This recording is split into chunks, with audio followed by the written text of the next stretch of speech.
Our department today is celebrating the International Day of the World's Indigenous Peoples to remember the struggle of Indigenous people all over the world. The International Day of the World's Indigenous People on 9th August is a day to promote the Indigenous people's rights and celebrate Indigenous communities. On 23rd December 1994, the United Nations General Assembly decided in its resolution 49 by 214 that the International Day of the World's Indigenous People shall be observed on 9th August every year. The date marks the day of the first meeting in 1982 of the UN Working Group on Indigenous Populations. On this day, people from around the world are encouraged to spread the UN's message on protection and promotion of the rights of indigenous communities all over the world. India has also directed certain articles, policies, programs for the development of indigenous, that is, the tribal communities in India.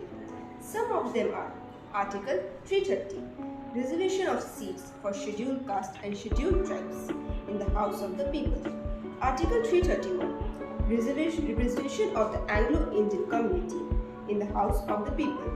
Article 332, Reservation of seats for the scheduled caste and scheduled tribes in the legislative assemblies of the state.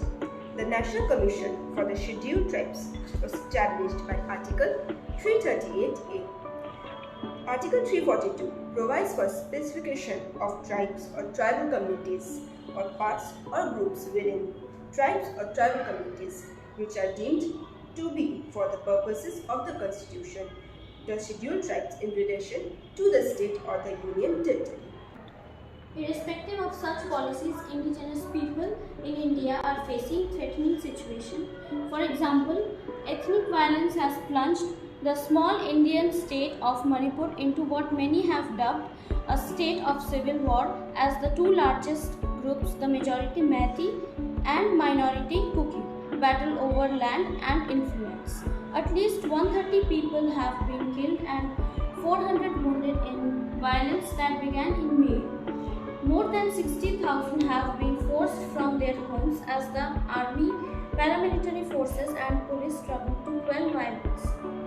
The recent video of two women being gang raped and sexually assaulted is the latest example of rape and sexual assault being used as instruments of violence in conflict, which can often worsen into a spiral of revenge attacks. This has unleashed a new deadly cycle of reprisal violence on Kuki tribal women, allegedly by Meitei mobs.